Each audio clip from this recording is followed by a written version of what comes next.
So I also wanted to talk about this new DNC rule, which we have had a big role in MPP as breaking that, because the Democrats have been trying very hard to sweep that under the rug, and they've been trying to take cover in things like Trump's family separation policies in order to disguise the fact that they're doing this and that the Rules and Bylaws Committee is approving these new measures to block progressives from running for president inside their party.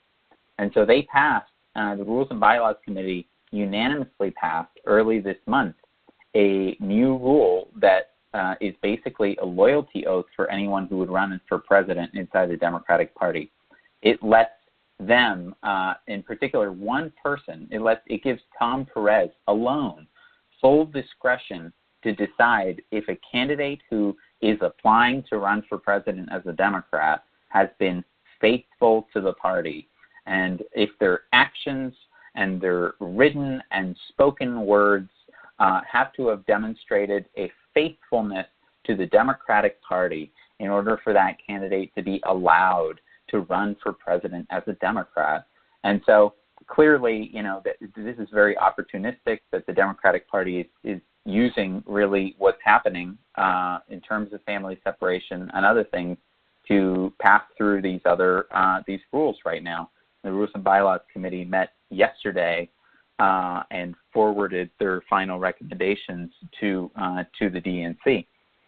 So, and it goes to show that they're creating ways that are potentially even more effective than superdelegates in order to block progressives. They have an ultimate loyalty test now, and if they want, Tom Perez alone can strike progressives from the ballot, not just Bernie Sanders, who of course is an independent and can shut his run down instantly, but any progressive really that they decide has not been faithful to the party.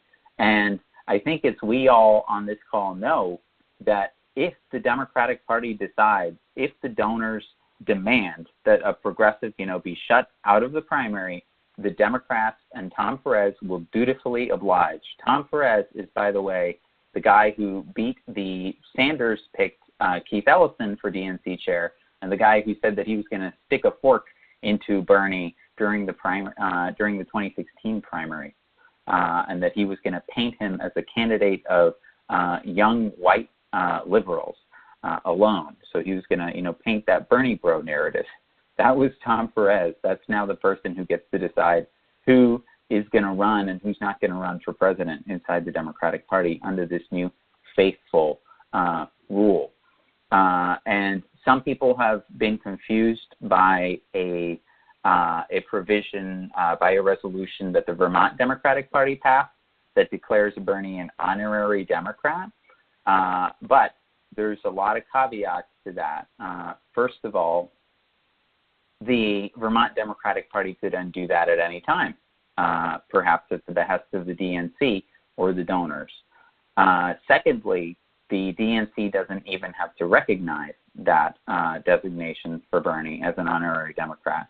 And third of all, even if Bernie is considered a Democrat, and everyone agreed on that, even if the party agreed on that and Tom Perez agreed on that, it's irrelevant because Perez can, the rule doesn't require that you be a Democrat. It requires that you be faithful, and it doesn't define that. So it really is just whoever they want to run and whoever they don't want to run. So now they have an ability basically to shut down the primaries altogether. And this is a power that the Democratic Party has long asserted to have.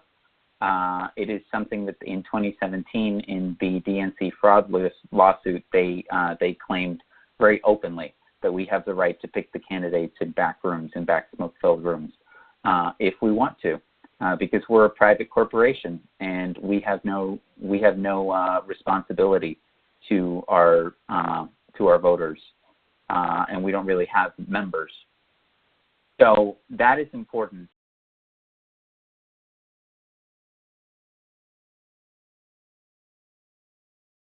And along with that is the superdelegates, which they are talking about having the superdelegates voting on the second ballot instead of the first ballot. So obviously, the solution to superdelegates are completely undemocratic. They just shouldn't exist. That's the solution. Get rid of them. They didn't used to exist. The party brought them back explicitly to be able to suppress progressive candidates and to be able to veto the will of the people. So they brought them back in the 80s. So just get rid of them. But instead of getting rid of them, they're playing games with them. And they're saying the superdelegates, well, they'll vote on the second ballot and not the first one. Well, this is a clever way of trying to fool progressives into thinking that the superdelegates are now null and void when they're not. When in reality, they get to keep the two biggest benefits of superdelegates. And that is, number one, if a progressive was to win the Democratic nomination, they could activate the superdelegates by forcing the vote into a second round, because they control the rules and the bylaws and the procedures of the conventions. And they've done this before. They did it when Henry Wallace in 1944 actually won the first ballot to be Roosevelt's vice president. And so he would have taken over from Roosevelt after Roosevelt died a year later. But the party establishment, the elites and the corporate donors, they were so opposed to Henry Wallace, who was a real progressive, that they forced it to a second ballot. They adjourned before that first vote could be officiated, went to a second ballot, and the next day they had arranged for another candidate, Truman, to become the VP. And so they've done it before. It's another game. They can force it to a second ballot. And then the other aspect of this is that it allows them to continue, and the media to continue reporting this in a false way. And that is, during the Bernie campaign, having lobbied the superdelegates on his campaign, I know that a lot of people were very misled by the fact that the media was intentionally reporting superdelegates as delegates for Hillary Clinton.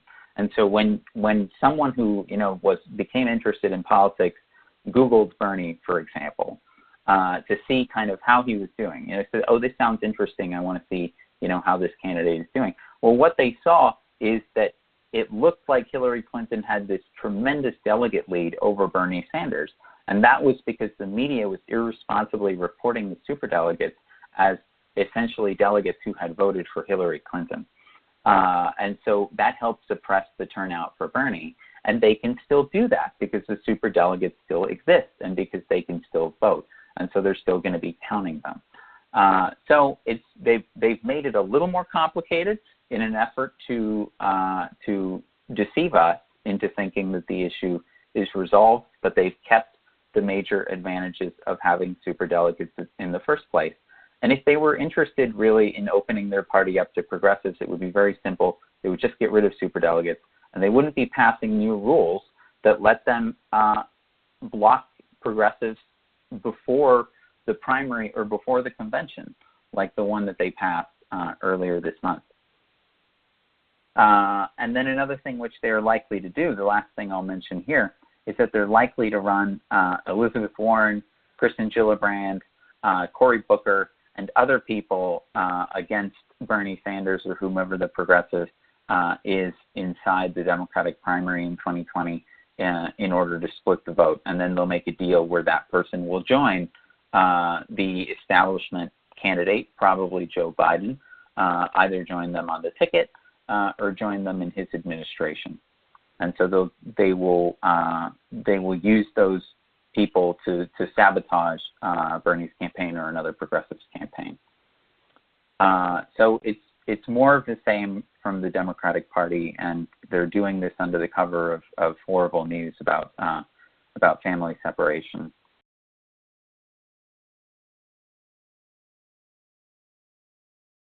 And so the final thing that we have as part of our call is an analysis of the Democratic primary results, which we conducted, and that is we looked deeply into how these candidates have been doing. I used to do this kind of work at Our Revolution when I was the electoral manager over there, analyzing how the candidates are doing.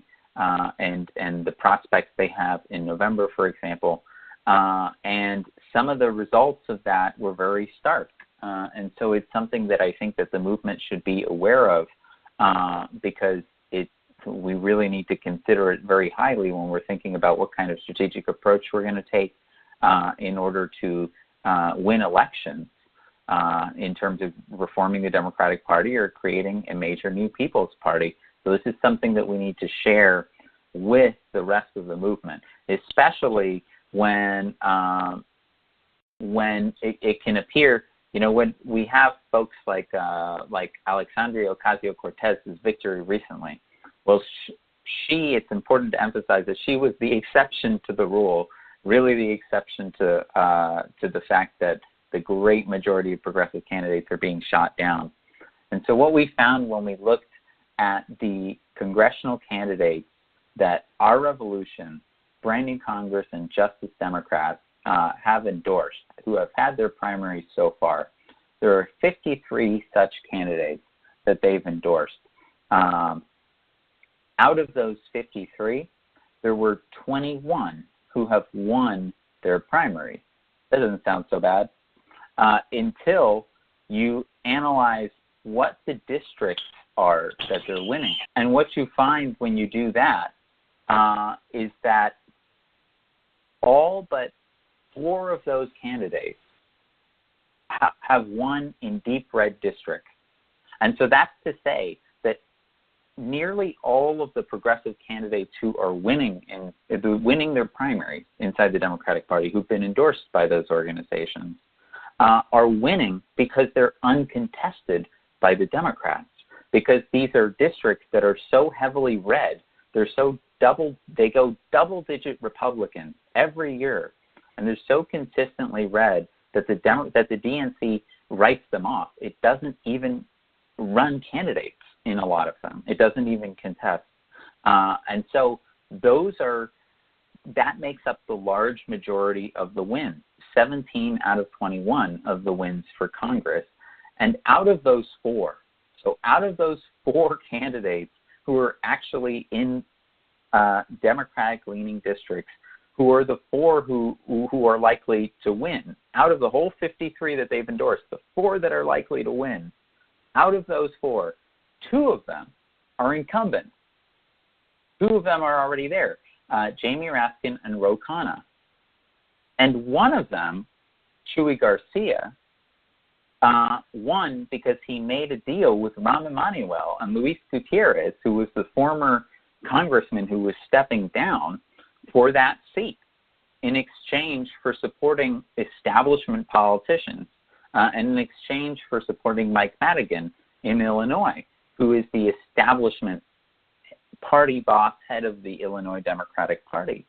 So he made a corrupt deal for that seat. So that's 3 out of the 4. And the one other one is Alexandria Ocasio-Cortez.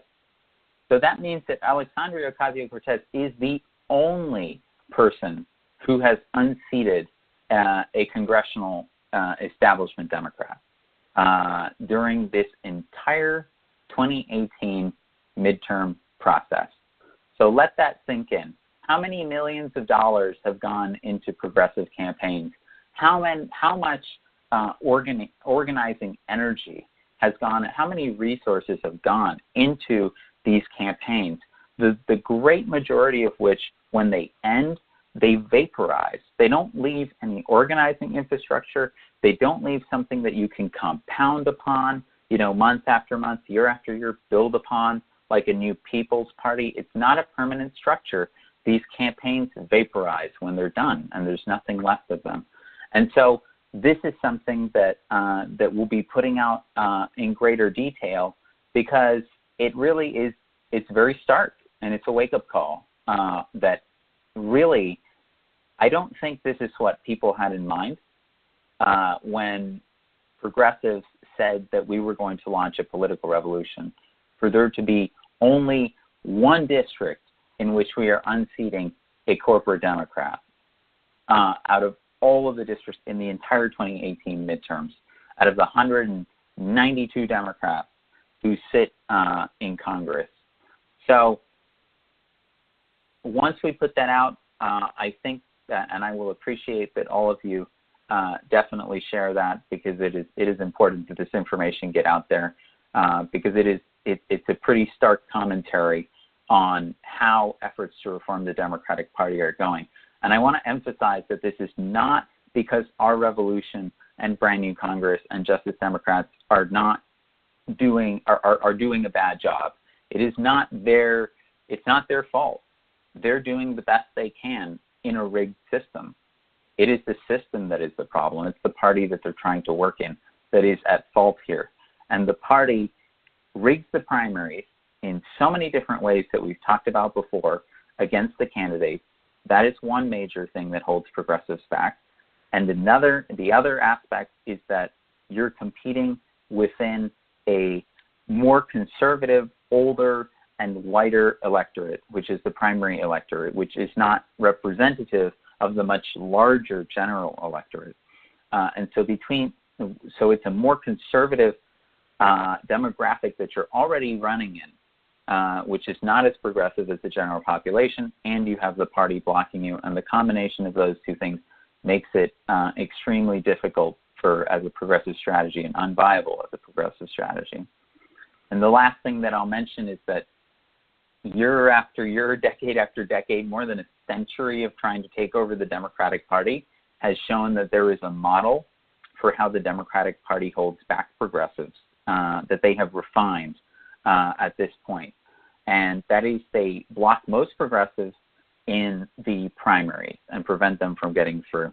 But then those few who make it through, the party machine gets to work on them, gets to work on reeling them into the establishment. And without fail, it does. It reels those candidates into the establishment, those few progressives who make it through, because the moment that they win, they need to ingratiate themselves to the establishment in order to pass any legislation. They need to befriend neoliberal committee heads in order to be able to have their legislation even, pass, get out of committee. They need to support other corporate Democrats who are running in swing districts in order to maintain the party's favor and to be able to try to get anything done as well, to get any support for your legislation. And they need to be able to do the same thing in avoiding primary challenges, well-funded primary challenges from the establishment. And so there's all of these mechanisms that exist to prevent that really neutralize progressives, even those few that do win. And so this is why the movement needs a systemic analysis. It's not about getting honest enough individuals. The people, the people who have won, they mean the best. I'm sure Alexandria Ocasio-Cortez means the best, but they're then thrown into a system which forces them to conform with the party orthodoxy, or either be thrown out, not be able to advance, or even lose their livelihood, because that becomes their profession and their job.